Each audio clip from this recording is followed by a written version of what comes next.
came out November 16th with all of our students, and this is just a little bit of an insight to how one of our sessions runs. All right, so crew, you'll have access to these slides on the Google Classroom. Here's the title slide, and there's a link to a manual for understanding your scores for families and students. So you'll be able to access that a little bit later. I'm going to need a little bit of presentation or participation from you all in this presentation. So can you please start us right here? Total scores? Yeah, total scores. Total scores. The total scores is one of the two section scores. Range is Keep going. Section scores. Students receive scores in the range of 160 to 760 for each of the two sections. There will be a writing section and a math section. All right, so your total score is this bigger number here at the top, and then your two section scores for the smaller number below.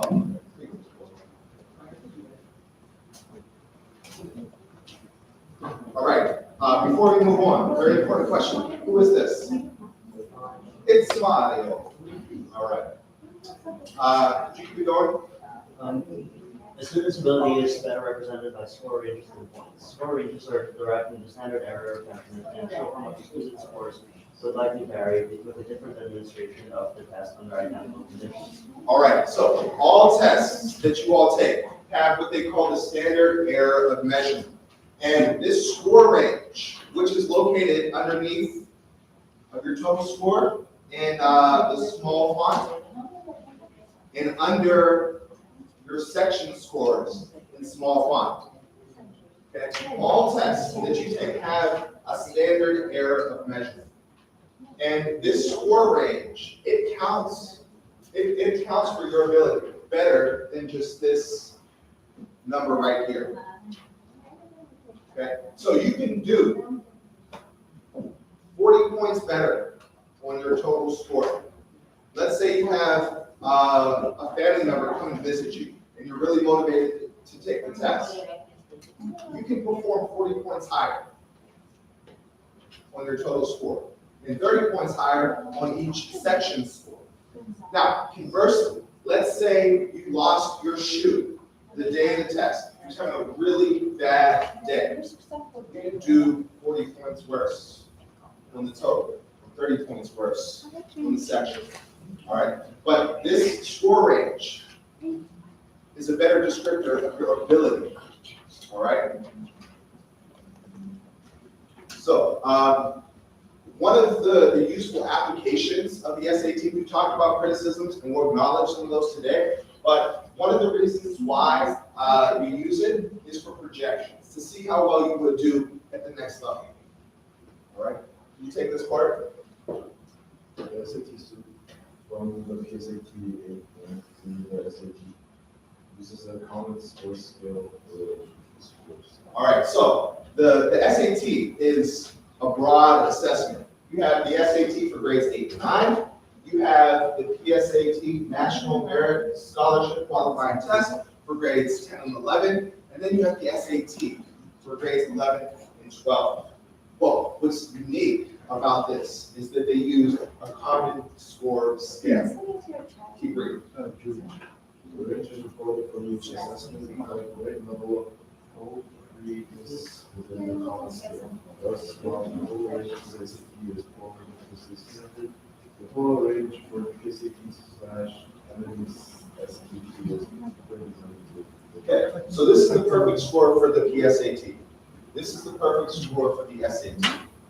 Now, they use a common score scale. So, here's the application for why you take the PSAT, and then we'll acknowledge the criticisms. Could you read that one just a little bit louder? A student who took the PSAT/NMSUT and received a math section score of 500 would be expected to also get a 500 on the SAT if they have taken on that same day. A score of 500 represents the same level of academic achievement. Okay, so that's the application for it. Your PSAT numbers give you an indication of how well you perform on the SAT. It's a projection. All right, so that's one of its useful applications. But we have to acknowledge the criticisms. The SAT was written for people whose first language is English. people on the east and the west coast of the United States, the people in the center, they took another test called the ACT. So there's a certain level of bias, even if you're a United States citizen who speaks English as their first language, let alone an international student who's using English as their second or third language. All right? Admissions officers have known about this in colleges. Most of you were born in 2007. So this has been part of the conversation since before you were born. How ethical is it to use the SAT in college admissions decisions? They've wrestled with it for a long, long time, but still the SAT hasn't gone anywhere. But in 2019, due to the pandemic, we couldn't access the SAT. So the admissions officers had to make a decision. Today, 80% of schools in the United States are test optional.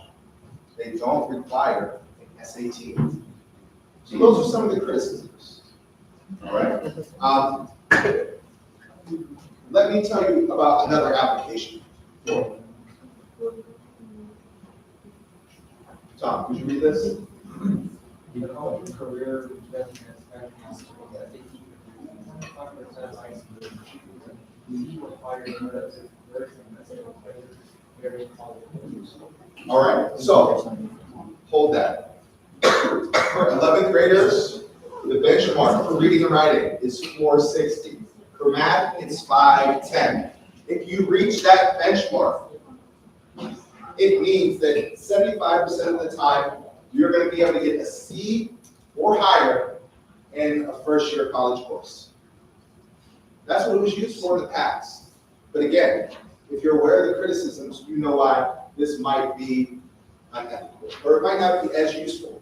Ms. Faber, the metric that she talks about the most is your disposition, not your SAT score. It's about your attitude that determines how successful you're going to be. Lots of research points to your disposition being one of the most determining factors. All right? So, last slide. At Brent, we don't do class rank. And I think that impacts the academic environment in a number of ways. Okay? You're not competing against the people you're sitting next to. You're not competing against people in your group. You're collaborating with them. But you are competing against yourself from yesterday for you tomorrow. Got it? But comparisons are still kind of interesting and sometimes necessary. So, how many of you have ever heard of the norm reference? This is statistics. You'll get this very soon. All right? A norm reference is when you take a group that has similar characteristics and you compare it to another group. Okay? In this case, we're comparing 11th grade PSAT test takers at Brent compared to 11th grade PSAT test takers worldwide. Okay? So there was about 97 of you here at Brent compared to nearly 1.5 million 11th graders worldwide who took this test, and this is how you compare. 57% of the students at Brent hit both benchmarks, compared to 36% worldwide. 75% of you hit the benchmark for reading and writing, compared to 61% worldwide. And math, 65% of you hit the benchmark, compared to 38% worldwide. And you're probably saying, well, what does that mean to me? It's important to make inferences, okay, to make a guess, to develop a hypothesis, maybe even a conclusion based on statistics. Any inferences you can offer up based on these numbers? Don't be shy. He said, and I quote, "We good." That's what he said. If you didn't hear Mr. Kim, he said, "We good." Okay, that's a good inference. Any other inferences? Don't be shy. Well, I'll share with you my inferences, and maybe Ms. Blozon can share hers. I can infer that you all have engaged in the subject effectively. Let's start there. I can infer that you know how to apply learning in unfamiliar situations. Just by a show of hands, how many of you have taken a PSAT prep course? Just raise your hand. An SAT prep course. How many of you practiced the PSAT? Okay, so one out of everyone sitting here. And that means that you know how to apply what you've learned in unfamiliar situations. It's great. It's great. You're confident test takers. And another inference is that your teachers are doing a wonderful job too. Right? Christmas is coming. Okay? Your teachers like banana bread. Give them a slice of banana bread. All right? Ms. Fogart, are there any other things you see here? I would say that, based on the data I see there, learning has been enhanced at school. And so when you take assessments for the first time, you scored very well. So there is that degree of confidence that we are delivering the program appropriately based on the benchmarks and standards, and our students are in the process of learning based on the benchmarks and standards that we set, as revealed by the data. So, PSAT, international mindedness, are we an international school of high quality based on the PSAT, I would say. Yeah. And we will just want to continue that. All right. Thank you all for your time. Just one more thing before you go. If you want to know how well you did in the different domains within the sections, there's these progress bars. So you know which areas you have to improve on. All right? All right, that's all. If you have questions, come see me later. Thank you, Mr. Oh, yeah, don't worry about that. There was like an error in my website, so it kept like blocking me out, and the time was still running when it was blocking me out. So I had 8 minutes to like.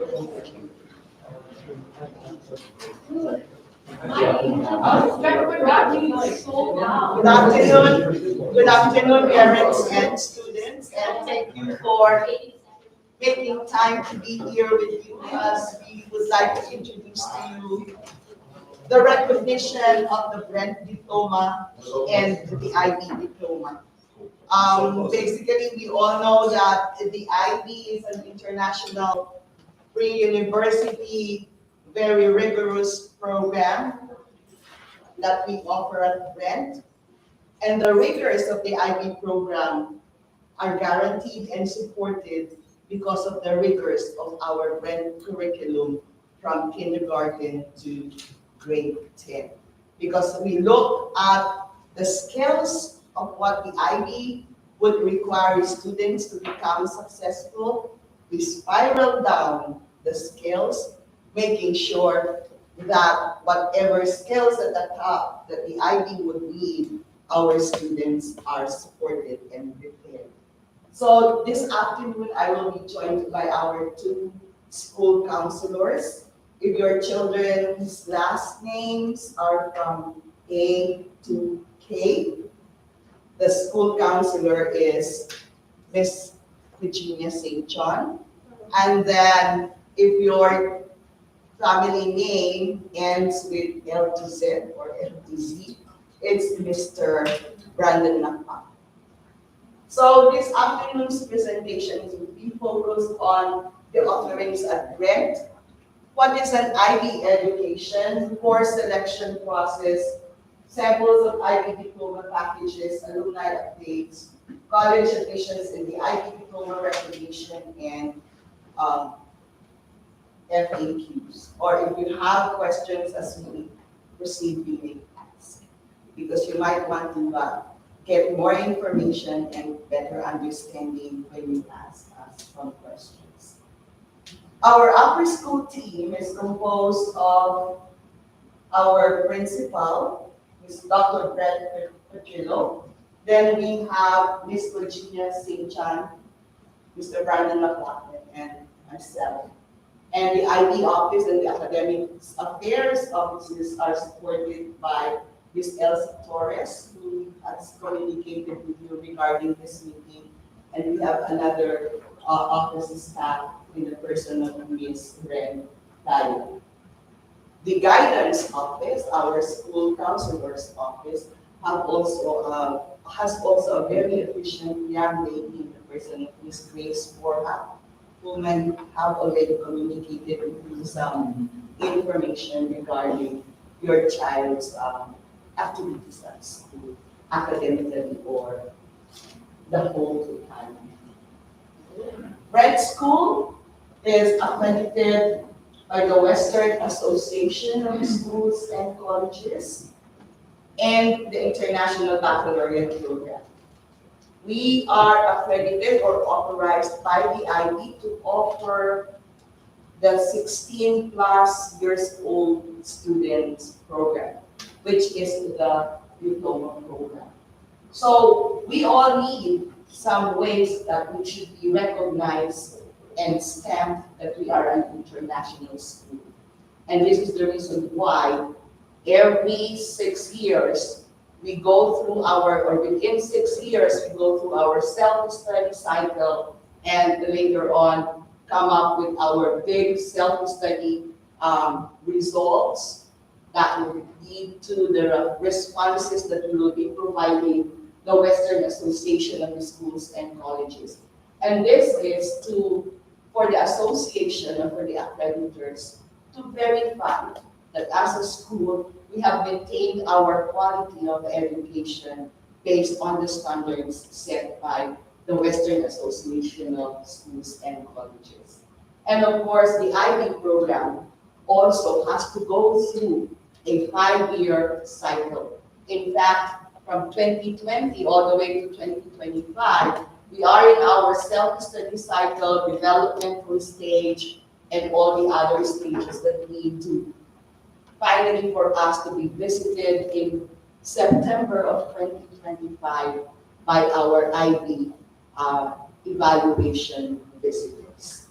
So we do that to maintain the quality of the offerings of the IB program at school.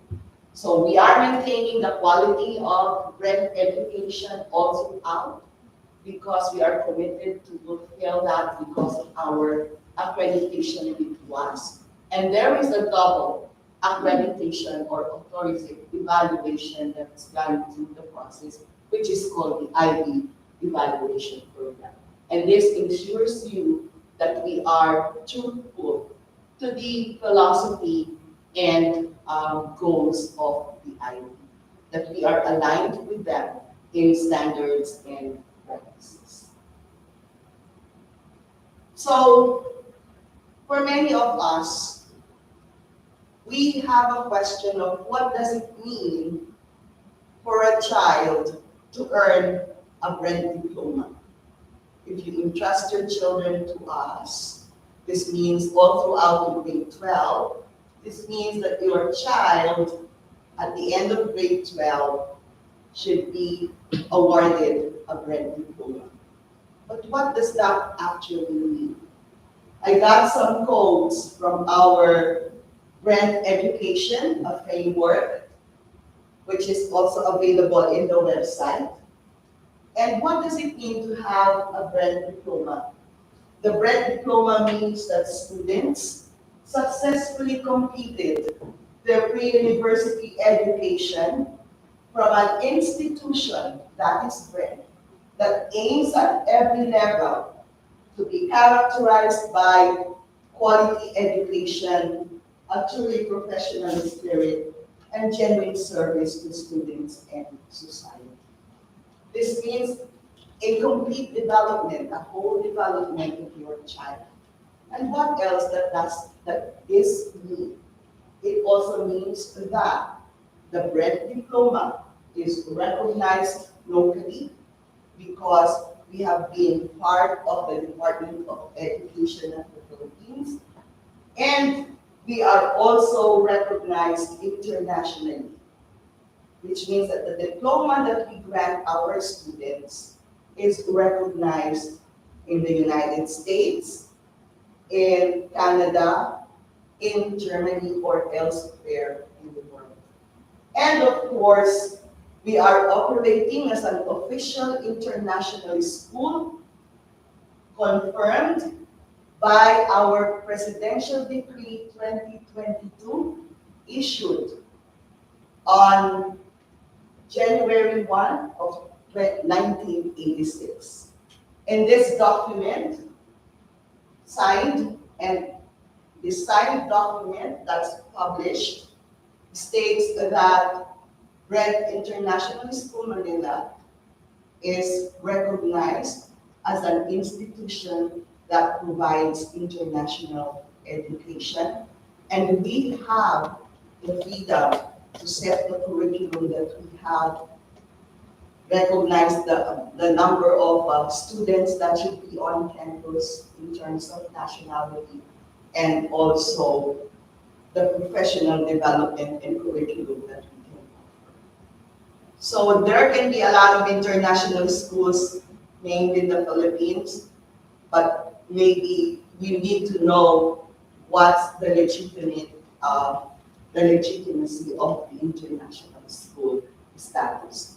And we are proud to say that because of the PD 2022 granted to us in 1986, we have been existing as an official international school in Metro Manila and the Philippines. So all Brent schools, because of this PD, are international schools, which means that if your child will apply to another country, the diploma we issue at grade 12 is acceptable and can make them go and enter a university of prestigious level or category.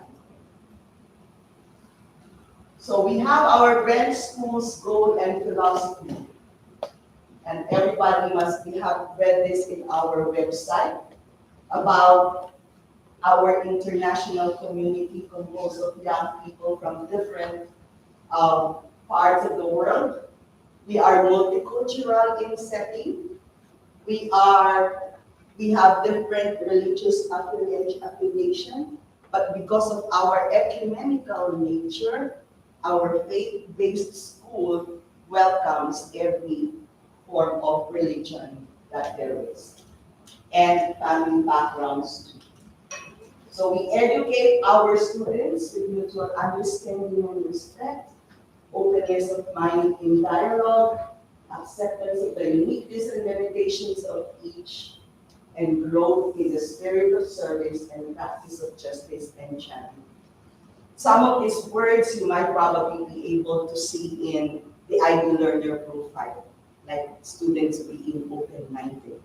And if you would notice here, it's highlighted that our students gain openness of mind in dialogue. So this is how we try to match up our IB, our Brent School's mission statements with the IB. And if you would notice, if you read it, you would find a lot of similarities and alignment in both mission and mission statements. Brent, we have the Brent requirements. To graduate, they need Brent to fulfill the Brent requirement. And where does the IB come into play? So for 4 years, from grade 9 to grade 12, your students will accumulate certain credits. For English, at the end of grade 12, they should have earned 4 credits.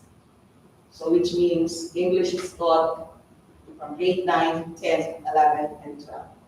Mathematics also 4 units or 4 credits. Social science 4, science 4, and modern language plays like 3 or 4. Because we have students in the IB program that are ready to take the IB exams, and when they pass the IB exam at the grade that they want, then they may choose to do another subject in grade 12 or take a study part, which most of them will need as they prepare with the different requirements of the subject. And then physical education is for 2 semesters. If you would notice, it's not available. We do not have PE in grades 11 and 12. Theory of knowledge happens in grade 11, second semester, grade 12, first semester, for a credit of 1. Electives 2 or 3. So altogether, to graduate from grade, our students need to successfully complete 24 credits. Now, this one, it says 2 of 4, which means grades 11 and 12 will be credited 2 years of English. So grades 9 and 10, 2 credits, grade IB, English 11 and 12, 2 credits, for a total of 4. The same as in math. Mathematics will no longer be called mathematics, foundation of mathematics, or advanced mathematics. It now changes to mathematics, analysis and approaches, or in mathematics, applications and interpretation. So it's more of students gearing towards engineering and more of mathematics. MAA, or analysis and approaches, would be the better fit because it has a lot of calculus in the course. But if the students would like to be using more of the practical math, MAI, or applications and interpretation, would be a benefit to the student. Then grade 3, this is the social sciences, again, 2 years. Group 2, language acquisition, theory of knowledge. There are art subjects in the IB. And also CAS, extended essay, and TOE. So over 2 years, they do a lot of things. Whether they do Brent diploma or they do IB diploma. So before I continue with the IB program, I'd like to have this section for our school counselors, for them to talk more about the recognition of the Brent diploma and further recognition of the IB diploma, if you please. So let's have Ms. St. John and Mr. Maka. Thank you.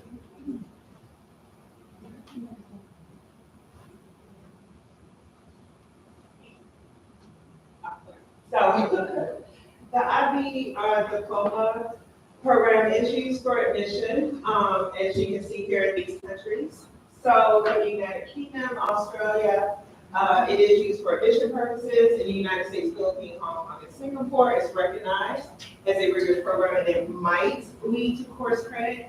And then in Spain, Philippines, and Korea as well, there are some entrance exam requirements that could be waived for the IB diploma program. Yeah, especially for this part, I think for this audience, like you're concerned about what's next, and what's next is the decision to do IB or to follow the Brent diploma, and both are very viable options. But it depends on you as a family and your child as a student, and we want to put them in the best position to be successful and be competitive. And so that might mean to have a very competitive GPA while taking some rigorous courses. And just to give you some ideas of some of the outcomes for students who decided not to take the diploma, we have students that have gone to Briarcliff, the University of San Francisco, Utah Valley University, De La Salle University, Syracuse University, Pepperdine, University of San Francisco again, University of Minnesota, Temple University, Troy University, California Baptist, University of California. And so there's a number of students who have proven, and there's even more that are out there that have taken the Brent diploma and got into really competitive schools. We describe these choices as best fit once you get to university. But I think the same could apply to making the decision to take IB, take a cert course.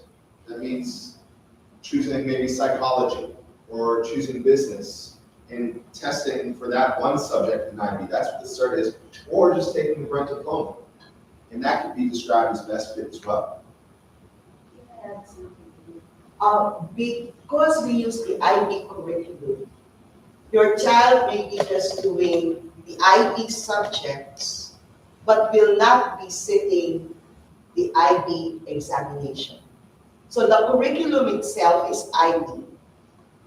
So they can be in IB geography, they follow the curriculum of the IB and all its requirements.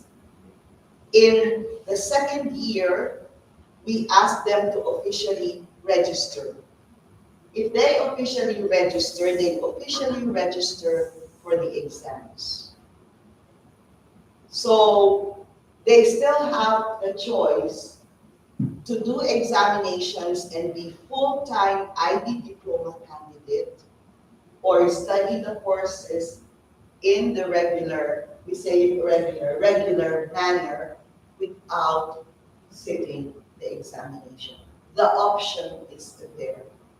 But because there are many of us who would like their children to be in with the top university, there are parents and students who would opt to do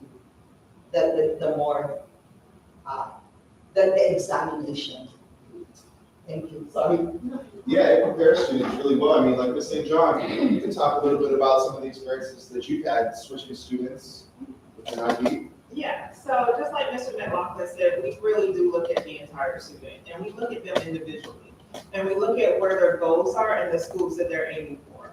At the same time, we have some students who already know what they're going to major in, and so maybe they might not be successful in a full diploma program, okay? Because we want to make sure that mentally the student is prepared. We don't want a student to mentally tank because they're so burnt out, they're so stressed out over a program that honestly is a great tool, but they'll still end up very successful and they'll still reach their goals using a different method. And so, for instance, I've had students at the beginning of the school year who were full IB diploma program, and then when we sat and we talked and we met, it was like, well, maybe this might not be the course of action. Let's look at IB certifications, okay? I'm looking at your grades, and I see that for psychology HL, you have like a 98. I see in your English HL, you have like an 85. I see in your math AI, you have a 62. What are your goals? What are you thinking about majoring in when you go into college? Then they're like, oh, I love psychology, I love English, I've thought about maybe being an editor. I don't even know, maybe I'll be a lawyer or something like that. Okay, so what I'm hearing is you're interested in being an editor, possibly psychology, possibly going to law school, okay? So let's look at the Englishes and the psychologies. That's where your best score is. So we can 100% look at that and you can stay in those classes. Let's look at this math, right? You might not necessarily need to be a math AI. You are doing the best that you can. You are going to every remedial. You've already had to retake a test and you're at a 62. So why don't we look at maybe changing your math course so that we can make sure that you're successful and you have that GPA so that you have a wide range of colleges that you can choose from. I've also had conversations with students who they wanted to do IB Cert, and maybe that wasn't successful for them. So then we talked about Brent diploma. They still will end up where they want to be. They will still be very successful, but at the end, what you'll have is a very happy student. You will have a mentally prepared student, and you will have someone who is ready to take on the work. You do not want to make high school unbearable for your child. When it's time for them to go to college, that's going to be the last thing on their mind. And now you're going to have to reset that mindset when it comes to academics. And that is very hard to do. Yeah, it's a long discussion. We try to start these discussions as early as possible with your students in the 9th grade, certainly in the 10th grade, because that's when we're getting ready to make that decision. one thing that you should be aware of is the teachers that are teaching Rent Diploma are the same teachers that are teaching IB. So your children have access to highly trained instructors that have an ethos that aligns with the Brecht vision and IB. So they have access to really great instruction. And you'll leave here as a more well-rounded, well-developed student if they seek the best fit. Absolutely. And I mean, of course, we want students to try. If they want to try, they can 100% try. But at the end of the day, if they're trying because they feel like they're in comparison of their peers, or they're comparing themselves to their sibling, or they're comparing themselves to someone else, what is that going to do for them if they don't live up to their expectations? That's when you have those candid conversations about you are your own person. There's only one of you, and we need to look at what we need to do for you. And I've had those hard conversations with students. It's like, why are you doing this? And they're literally telling me, well, because my friend said, stop right there. Not saying what your friend said is not important, but I asked you, why are you doing this? Well, because I see everyone, nope, let's start over. Like, literally, let's start thinking about what you need for you. At my first school that I went to, right after grad school, I went and I started working with someone who went to Harvard. That's wonderful. But guess what we were doing? We were both educators. My oldest right now, she went literally to a school no one has ever heard of. Georgia Southern University, right? No one's ever heard of it. There's little bit cows everywhere, okay? She's working right now as a data scientist with someone who came from Yale. They're on the same team. At the end of the day, your child will be just as successful. But what you want is a happy child. You want a mentally prepared child. I'm telling you guys, IB program is great, but know your child.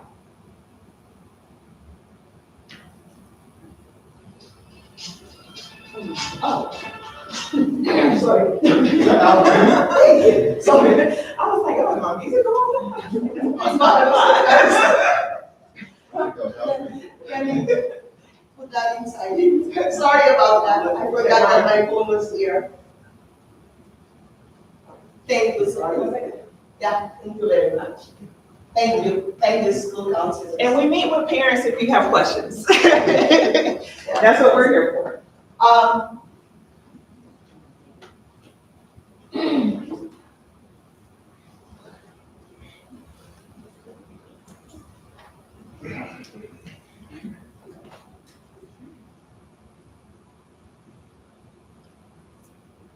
One important statement that Ms. St. John said is that we encourage students to try.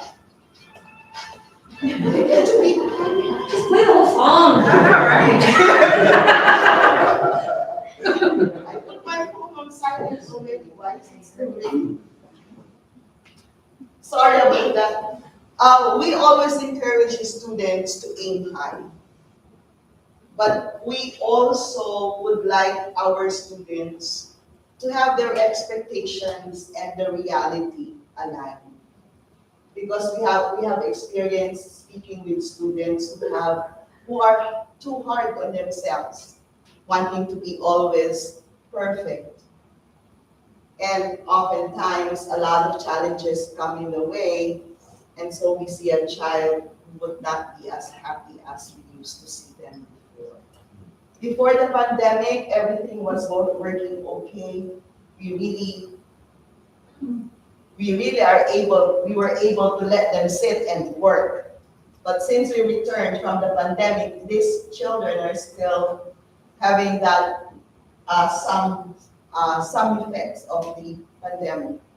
And then this is the reason why we would like our students to be socially and emotionally well. That way, learning becomes more fun, more productive, and more meaningful. The IB program is always the one we're promoting, but we do not forget that our Brecht diploma is as equally recognized. So in helping your children make choices all these pieces of information will be provided to them. We would want them to make informed decision. We would like you to help them and support them in making informed decision. Because we have children who, this is by experience, who they were struggling in math, not recommended to do IB math. But because they want to do the IB diploma, we give them the opportunity to do that. And we have been tracking their progress right from the beginning. And we have seen a lot of struggles in these children. That the IB math recommendation to be just a regular math, we allow the child to proceed with a difficult math situation because they wanted the math to maintain the IB program. But we are now having conversations because at the end of the day, we would like students also to have a good transcript of records to be submitted to the university for scholarships and for other requirements needed in accessing the higher education. So we would want them to succeed, both as an IB diploma student and both as a grad student. So there will be a lot of acronyms that you will hear from me in this presentation because that's how the IB has always come up with new words. They would then make them shorter so everybody gets to understand that. IBO stands for International Baccalaureate Organization. IBDP is the International Baccalaureate Diploma Program. That's the program we run at Brent. It is the program that is for students 16 years old to 19 years old. And then the IB Learner Profile, it's IBLP, International Baccalaureate Learner Profile. The characteristics, the attributes that we develop to our students. It has an alignment with our own profile, summarized in our SYERS, Expected School-Wide Learning Results. So with our expected school-wide learning results, you will hear that we are developing your children to be critical thinkers, to be healthy. Those have aligned profiles or attributes in the IB Learning Profile. There is the middle years program, primary years program. There's CAS, where your child needs to be involved in any opportunity to express creativity, to participate and do activity, and as for self-service, mostly community service. EE is for extended essay, TOK theory of knowledge, PG predicted grades, HL higher level, and SL standard level. As an IB diploma program student, your child in February needs to start thinking, or even now, what will be the subject that the student will study at the higher level. When we say higher level, the class is taught for 2 years for 240 hours. So 3 higher level subjects taught concurrently for 240 hours to 2 years. Maximum is 4. And then the child needs to pick 3 subjects taught at the standard level for 2 years concurrently with 150 hours of instructional time required. Then there is the requirement, the subjects can be chosen from group 1, studying language and literature, group 2, language acquisition, group 3, individuals and studies, group 4, experimental sciences, group 5, math, group 6, the arts. Or if a child aims to become a doctor and the universities will have a requirement of 2 sciences, A child will have to pick one experimental science in group 4 and can choose another science. So we have students who are doing physics and chemistry, or they are doing physics, or they are doing 2 social sciences, economics and history, or biology, business management and psychology. So there is that combination of subjects that need to be explored. So aside from the choices of 6 subjects, we also require them to participate and do theory of knowledge, which is taught for 100 hours over 2 years. So each of the required subjects should be taught over 2 years. And then they need to do an extended essay, which is an independent essay that the child needs to research and provide depth on the study that they are doing. I guess this morning our students have witnessed the presentation of our EE students. Were you there, Julian, this morning? The EE presentation? Yes. So they did an individual study, and one did in physics, the other one did an EE in visual arts, and 2 students, one in business and the other one is in English. And then they need to participate in creativity, activity, and service. We no longer do PE in grades 11 and 12, but your child should choose an activity that will help them. Sometimes it's learning new action or new activity, or even, let's say, weightlifting, they can do that, or training, weights training, they can do it on their own but they need to be supervised. Others can do fundraising or social service, like we have students who will go to Gawad Kalina projects, or they will be teaching students in the Gawad Kalina community. Those things are possible. And then there is, so to earn the diploma, they should earn at least 24 points. However, the higher level courses should score to 12, a minimum of 12, which would mean 543 or 444, minimum. Because if they don't achieve 12, the diploma is not awarded. Then they need to earn D and higher in either TOK or EE, because a grade of E is a failing condition. Last year, we had one student who delayed working on his extended essay, submitted an extended essay of poor quality, scored 29, an E in TOK, an E in extended essay, did not earn the diploma. So TOK and EE should have a minimum of D, a grade of D. And then the maximum score is 45. For each subject, the highest score is 7 times the 6 subjects, that give you 42. However, an A in TOK and an A in the extended essay will give an additional 3 marks. So that makes up a total of 45. So this is a table that will hopefully make you understand how our breadth diploma is awarded. If a student is doing a breadth diploma, he or she needs to comply with the 24 credits to be awarded the diploma.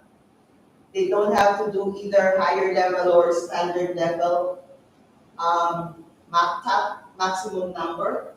And then CAS is Brent CAS, which means that they are limited to, they will be doing service component only every quarter, compared to a diploma student that needs to comply with the 7 learning outcomes. They need to come up with their CAS project, and they need to show participation in any activities or any opportunities that will show creativity, activity, and service. They need to do TOK. Extended essay is not required. The GPA is, there is no requirement for a GPA. Graduation day, they walk and they receive the Brent diploma. All right? There is no IB diploma to be issued because the child is aimed only to achieve a Brent diploma. Now, there were students who are Brent diploma who identified certain courses that they will sit for examination. So, again, 24 credits are required. Higher level is open. The child can have 1 higher level, 4 higher level, 3 higher level. Standard level for subject combination is also open for examination. The type of CAS is Brent CAS, 1 service every quarter. TOK is required. Extended essay not required. No GPA required, but of course, because they want to go to good universities, they would want to achieve better than 3 or higher. And then, graduation day, they will receive their Brent diploma. On July 6th, they will be getting the results of the examination. So there is a document that will show that they sit the exams officially, the level, and the grade. They will receive that. The issue of the results will be on July 6th, and then by August, we will call the child to claim the actual additional certificate from the IB. So then there is Brent Honors Diploma. This one follows the combination. It requires 3 higher level, all right, and then open for SL. They sit the exams. Again, CAS, Brent CAS, TOK is IB TOK. Extended essay not needed, and then a GPA of 3 should be maintained. Graduation day, they receive the Brent diploma. July 6th, the results will be issued. We have now Brent Honors Diploma and IB Diploma. Again, 24 credits, 3 higher levels or maximum of 4, 3 standard levels or 2, so it should be a combination of 50 or 42. CAS is IB CAS. So you will need to comply with the requirements of the 7 learning outcomes. You will do a task project and you will show your participation in creativity, activity, and service. GPA is 3.0. Graduation day, you receive your Brent diploma, and the issue of result is July 6th. I always emphasize the issue of the Brent diploma because when your child applies to the university, what they will show is the transcript of records at Brent. When they apply in October, they will show their transcript of records with grades from grade 9 to grade 11. So it is important that the child's report cards look appealing to the admissions officers. Is that correct, Mr. McLaughlin?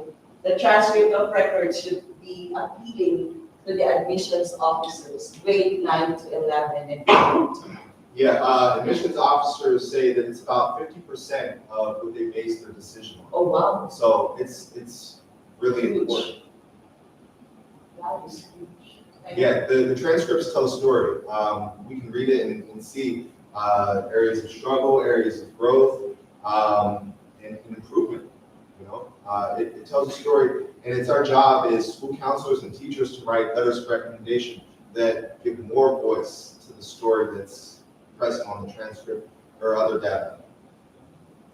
I believe we're all familiar with it. If you see your the grade line, subjects and grades are listed from the first quarter or first semester all the way to final grade. So it's a good piece of information that most admissions officers are basic information. So it tells a lot of history and character about the child as well.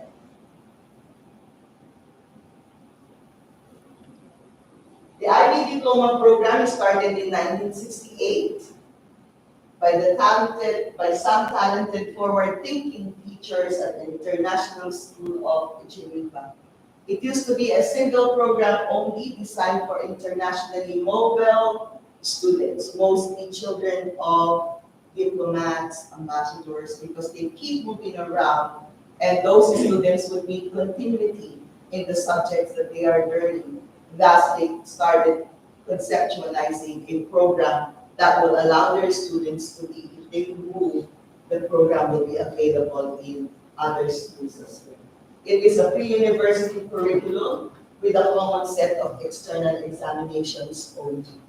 During that time, all grades were based on the external examinations with questions coming from a central office. And then they have started implementing in the inclusion of internal assessment requirements. The internal assessment requirements are the requirements supervised, done by the student, supervised at the school, and would carry about 20% of the student's grade. And it's been sought to provide real international education. I think up to now it's still revered as a real international education because it develops the students whole and rounded, well-rounded. So the characteristics of the IB Diploma Program centers on learners, and this is guided by the attributes of the IB learner profile. It develops effective approaches to teaching and learning. It works within global context and explores significant and in content based on depth and breadth. So this is how how the IB has represented its program. The child is at the center. Then the child is being molded by the IB learner profile in every school materials, assessments, and stages of development. Teaching and learning in the IB is characterized by inquiry, action, and reflection. Then the IB itself has its global context, local context. It talks of multiculturalism and intercultural understanding and global engagement. Now, all the other colors represent the other programs that the IB is offering. Right now, there is another program which is the career-related certification. But our school centers on the IB diploma program. So the IB education is characterized by cyclical inquiry, action, and reflection. Inquiry is important and characterized by being sustained inquiry because prior knowledge helps a lot in establishing new learning. Then, principled action is embodied in the approaches to teaching and learning. And as we say, the approaches to teaching and learning are research-based.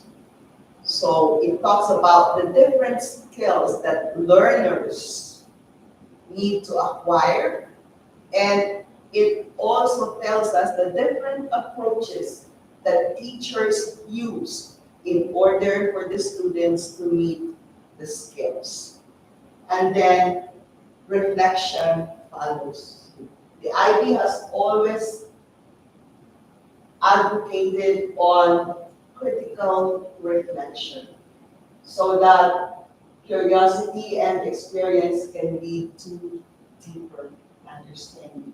So everything that the child does focuses on inquiry, action, and reflection in order to learn more effectively.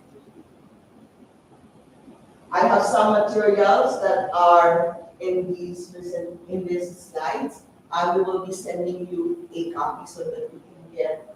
The subject briefs contain the information per subject. So what does it entail to be in an English language and literature class? Higher level and standard level. What's the main difference?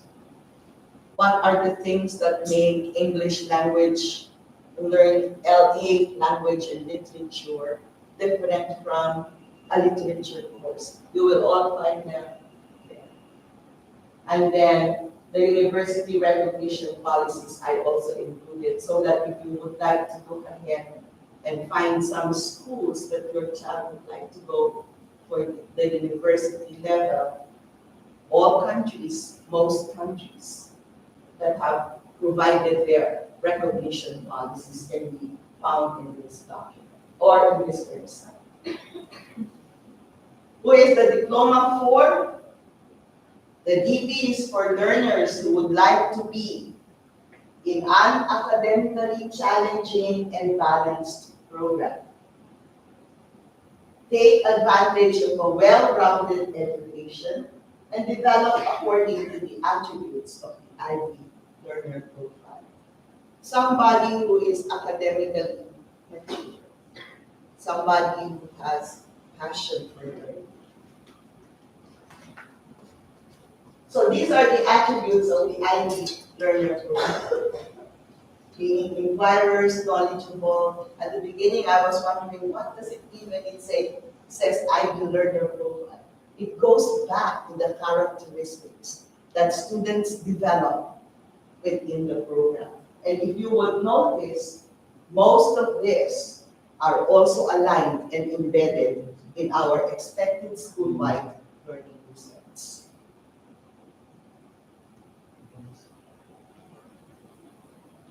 So approaches to learning, what do students need to learn and how should they be done?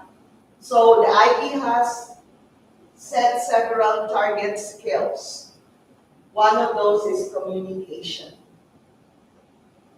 And communication addresses the aspect of being communicators. In the IB, they exchange thoughts, messages, and information through interaction, and generally not just in one language. We offer second or modern languages or other language acquisition subjects. There is also the social skills that we are targeting, which centers on collaboration, skills working effectively with others, that address open-mindedness and being principled and caring. So we are going back. We would want more students to collaborate than independently to work. Then there is self-management. And self-management, to maintain balance, there are certain areas again that are targeted.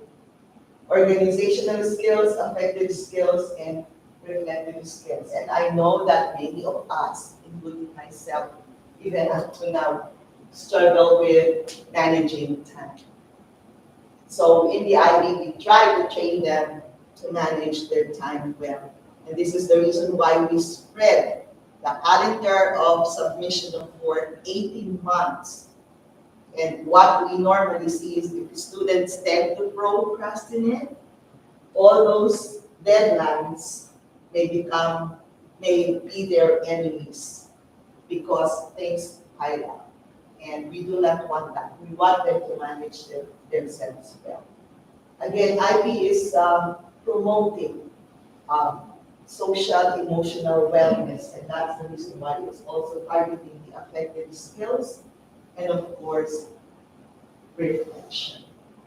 Another skill is research skill. In IB, they research in all subjects. They even do their independent research. And then thinking skills. So you would notice that those words are coming out, but if you go back to our IB learner profile and our ESLers, they are all found. Then approaches to teaching, how teachers teach. The subject is mostly, but we try to include inquiry-based conceptual understanding. We want to focus on both local and global issues. We differentiate instructions in the classroom, and then our curriculum is informed by our assessment. So all these things play in the classrooms and in the delivery of lessons. Course selection process, this is the time where we are now, where we have our preliminary orientation, giving you information about the value of the red diploma and the added value of the IB diploma. And then in the afternoons of January and February, you see in grade 9 and 10, we offer only history and geography. But when they go to grade 11, they need to start looking at other subjects that we don't offer. And then we offer here business management, economics, digital society, psychology for group 3. The choices suddenly become more in social sciences. So aside from history and geography, we also offer these subjects. And then for the sciences, we add sports, exercise, and health science. And then we have an elective called theater.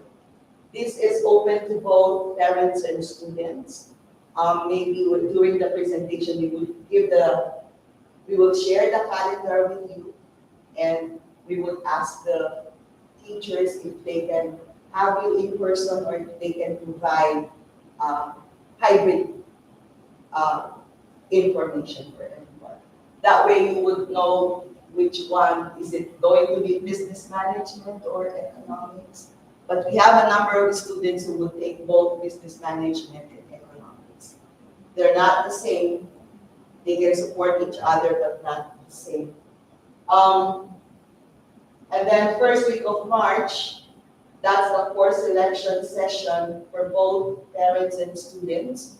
We will have a form now that we will be serving you and the students, and you need to decide what subjects you will have to choose.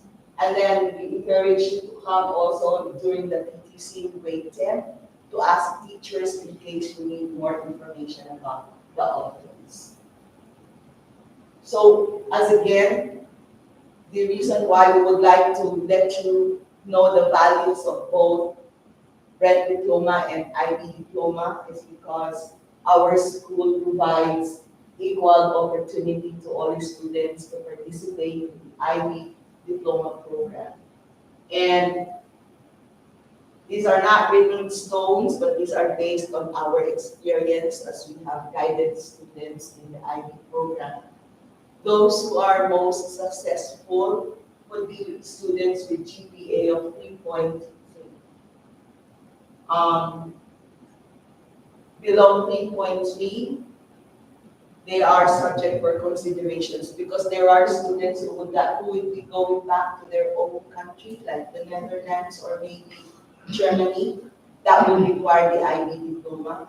So there's a conversation that's going to happen between the school counselors, the IB office, and the principal to consider providing the IB to all students. And if the students have a GPA of 3.7, the possibility of having 4 higher levels is there. And then sometimes we refer to the results of the M8. Right? Sometimes there are subjects like higher level math, which is really extremely difficult. And so sometimes they refer to the FE results for allowing students to do math at the higher level. But we have our numbers of students, and the number of our students doing the higher level has increased over the years because of the two math courses offered both at the higher level. The math analysis and approaches and math applications and interpretation. So this is what the IB says regarding doing mathematics analysis and approaches. They specify, or based on experience, they say that these are for MAAs, for students who enjoy developing their maths, and mostly fit for engineering students, those who would like to do physical sciences or economics. Math AI is appropriate for students in developing their maths and describing and solving world practical problems like social sciences, natural sciences, statistics, business, some economics, psychology, and design, for example, design technology. So like I know my math ability, I know I will not survive MAA. I am an MAI student. Between higher level and standard level, I think I'll take the standard level because I cry a lot when it's mathematics. So what are the offerings I've been talking about? There's English language and literature. There's Filipino literature only, Korean literature, and all those 3 courses at the higher level, offered at higher level or standard level. There are situations we would have Vietnamese, Japanese, or even Swedish or Danish students who will need their mother tongue going back to the universities in their countries. The IB allows such kind of courses to be given to students, offered in literature only at the standard level, which means that it's self-taught or school-supported. The student can have a tutor from outside school that will be communicating with us all the time because we will design the program that the students need to follow. Then group 2. We offer French, Spanish, and Mandarin. We offer them at the B level, both HL and SL. We offer them at the beginner's level, which is called ab initio. Even if it's at the beginner's level, it's still tough. But ab initio is only SL.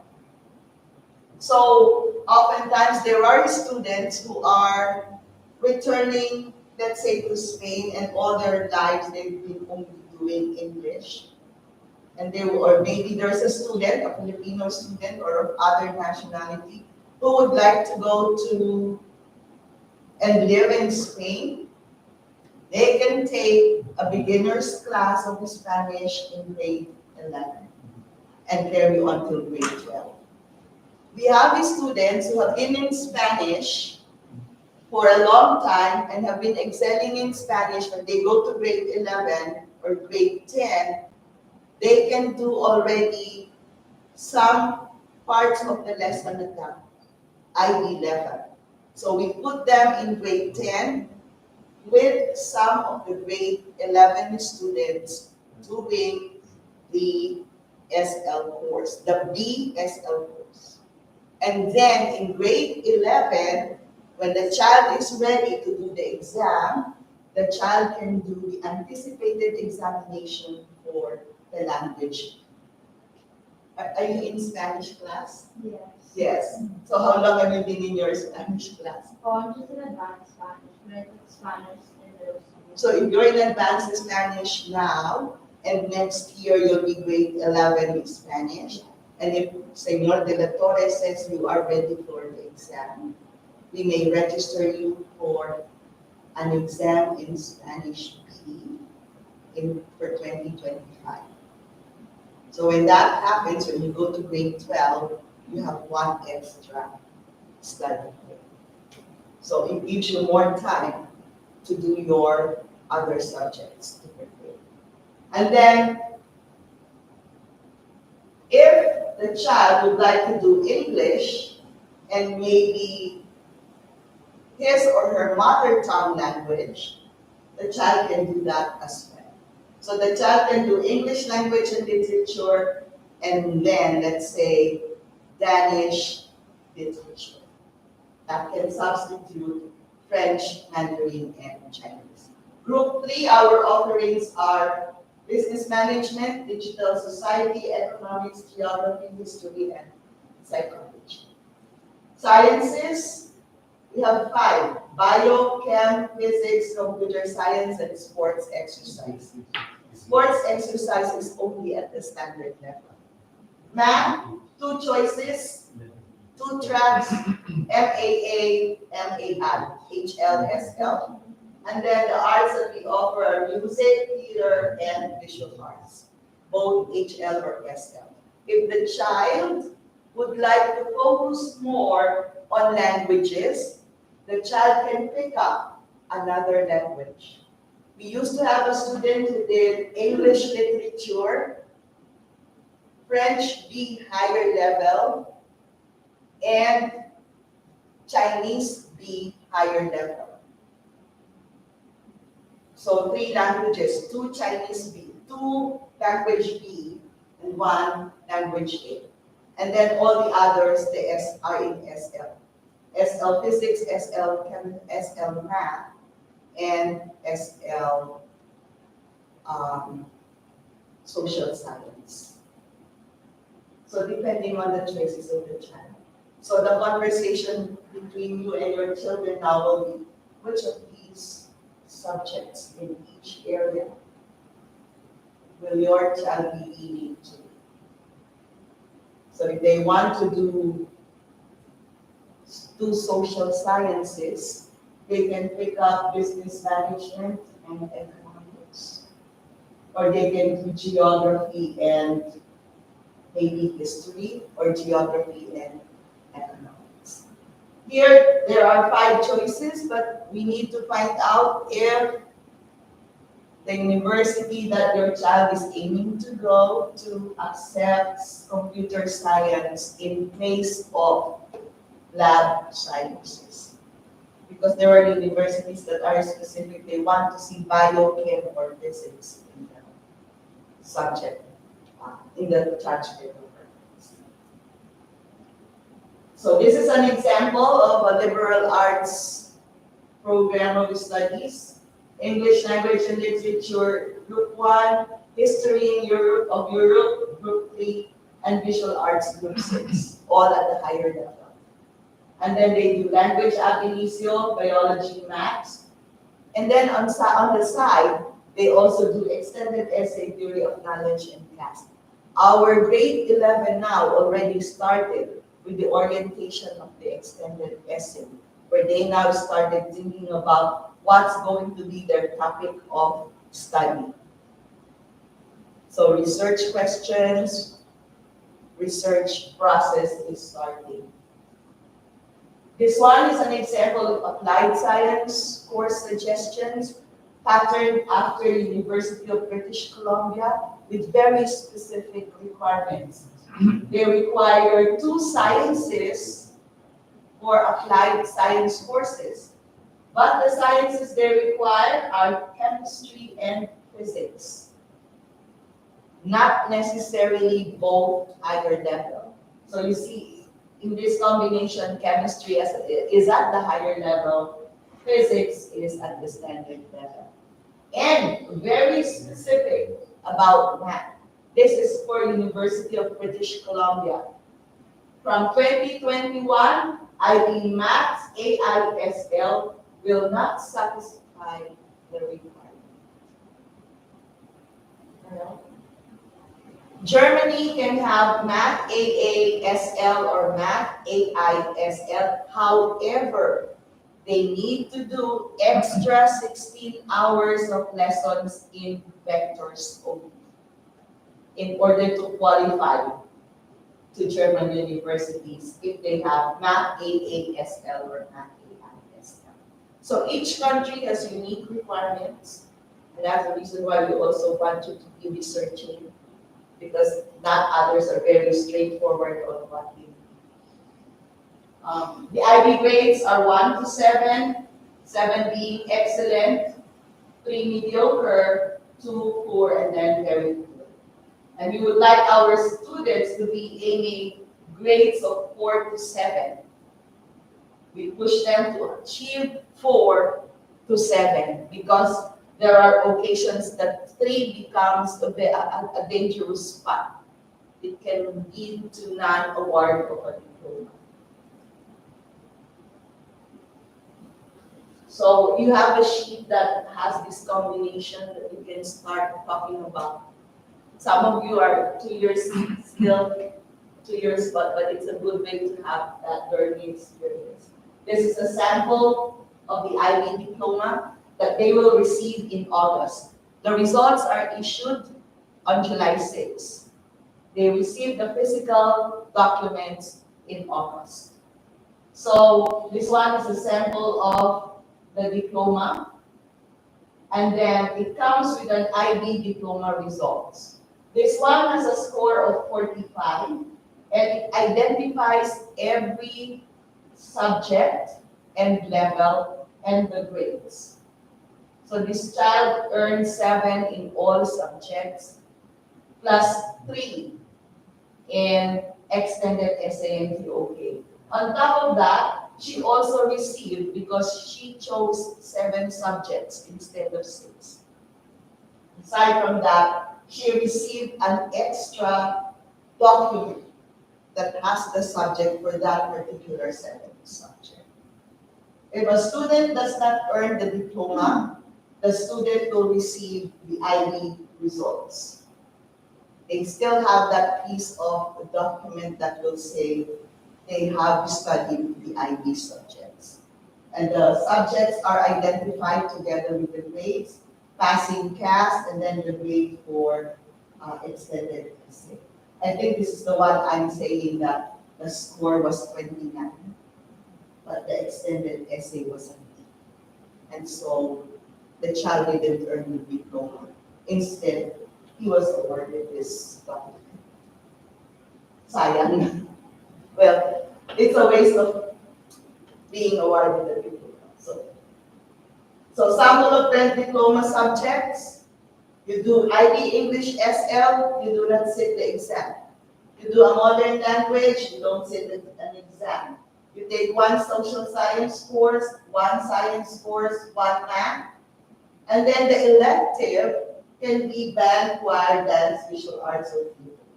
The child does brand class, TOK also is part. So just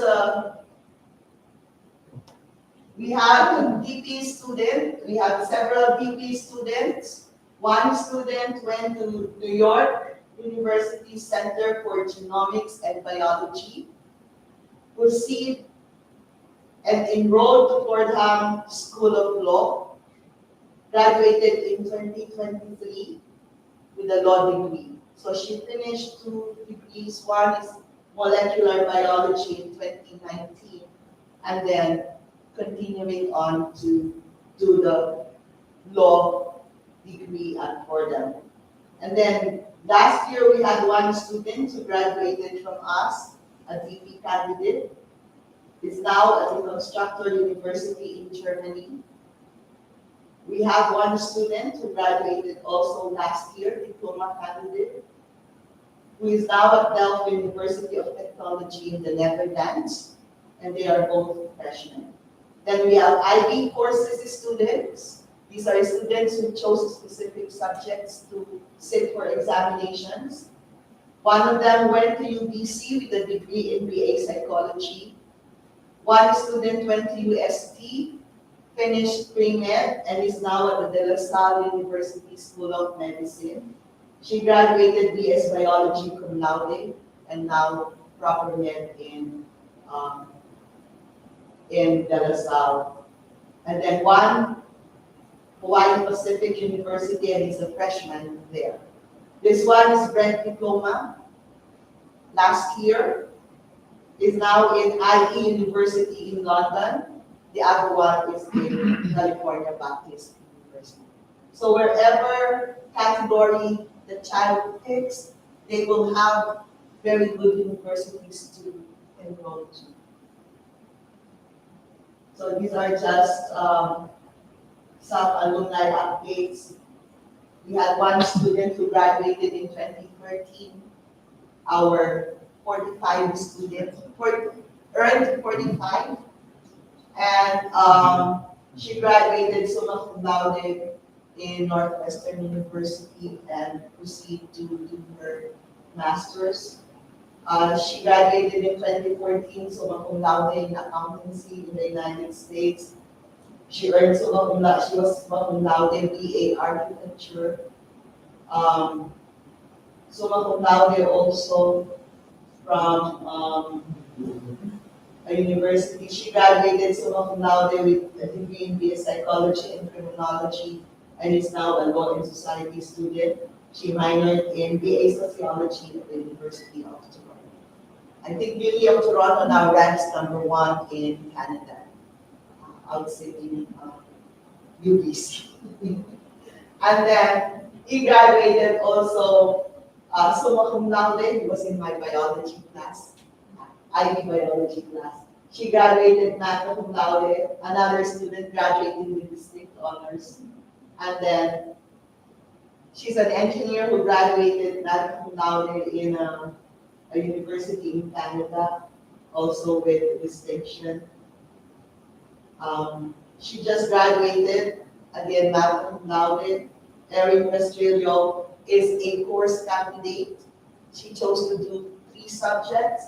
She finished her bachelor in sports science, graduating magna cum laude, has been an outstanding student athlete awardee at the University of the Philippines, and she proceeded to do law, and now is a practicing lawyer. So I hope that we will be able to help you and your children find the best fit in the subjects that they will choose, because they study it for 2 years. You must have heard them saying it's difficult, right? So, or maybe you might have relatives who have been in the IB program as well. And they have been successful and have enjoyed the university. We had a student who graduated with a score of 28, earned about 14 credits in Purdue University. So depending on the university and how the child has presented himself or herself, credits can also be lower. So for US schools, it's mostly for advanced placement credits. So I received an email yesterday requesting for him to the student is requesting if he could access his results because he lost his PIN. Because instead of doing the course for 4 years, he's down to 3 years. And they need to evaluate his IB scores so that he can graduate in May. So UK has 3 years of university, right? 3 years. The US has 4 years. And if the student earns full credits because of the IB, there's also 1 year off. That would mean 3 years of university in the United States. And I think even Canada is doing also advanced placement. If you have any questions, please feel free to ask them.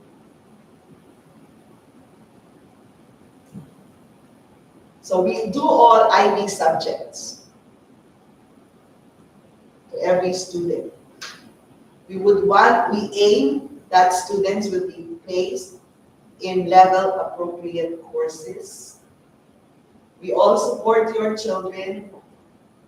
If the time comes, and hopefully not, if the time comes that the student comes to us and tells us he or she struggles, your child has support in the offices that you will find in the IB, in this hallway. We will support them as much as we can because we know they are precious to you and they are also precious to us. But in that, some decision needs to be done, you will be involved, teachers will be involved. But hopefully, we want everybody to be successful in the IB program. Because through the years, we have witnessed the successes that our students are achieving.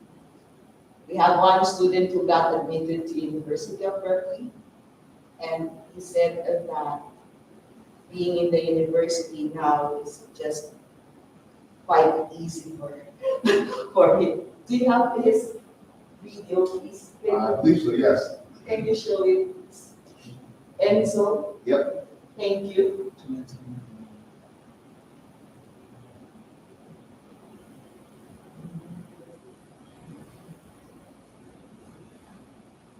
It's always nice to see them very successful.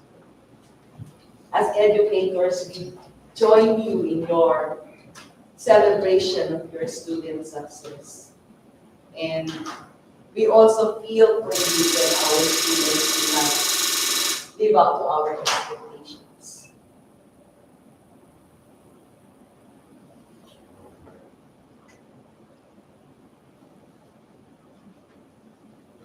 Hey everyone, my name is Enzo Corbin, class of 2023 at Manila, and I'm currently studying UC Berkeley in the College of Letters and Sciences. For now, I'm undeclared, but I am planning on pursuing a major in business administration in the Haas School of Business. Having been at Brent my entire life, there are a few stark differences between my life at school at Brent and my college life so far. First off, I think if you do come here, be prepared for the very large classes. For example, my math lecture is 1,000 plus people in an auditorium type environment. However, most of my classes work in the form of discussion and lecture. So we have 2 to 3 hours a week of lecture, which is just a professor teaching in a big environment, and 2 to 3 hours a week as well of discussion, which would be 20 to 30 students with the GSI, the graduate student instructor, helping us having more of a one-to-one learning experience. That being said, everyone here is very driven, and you definitely feel that when talking to people, whether it be in your lectures or discussions or just on a daily basis. And there are so many clubs and research opportunities for students, many of which are even harder to get into than the college itself. With that being said, there are very few other colleges that offer the amount of opportunities that Berkeley does. However, given the size of the school and the competition within it, nothing is really handed to you. So it is a place where go-getters and people who aim high and the ambitious students really do thrive. As far as what I did to get in, I ended high school with a 37 IB and a 3.97 cumulative GPA. I was in the national team, the youth national team for soccer for 3 years, 2019 and 2022. And I had a 1460 SAT as well as participated in a bunch of clubs at school. Thank you. So you see the involvement of the child in different clubs. SAT, we started talking about that. And of course, his IB schools of 37. So competitive schools have higher IB cut-off grades that they welcome in their program. So that's why there are times you will see students really struggling or feeling low if their IB predicted grades are not as what they have been expecting because of offers coming from top colleges and universities. Do you have any questions? It's plenty of information. When you come home and you start thinking about it and you come up with questions, there are 3 people here who will be willing to respond to your questions. Mr. McLaughlin, Ms. St. John, and specifically if you want IB questions, I will try to answer your questions as best as I can. So our email addresses, mine is kpulzon, is Mine is bmclaughlin@brent.edu.ph. You found on the website as well. so, and Miss Virginia, Miss St. John is Q St. John at brent.edu. So we hope to see you in March, which is the actual selection day of courses. So we might be inviting grade 11 and 12 students to talk to you and your children about their life as IB students. Because there is nothing more than learning it from the people who have been in the program for 1 or 2 years. To inspire your students to make the informed decision that's needed. Thank you very much for your time. Thank you. Thank you.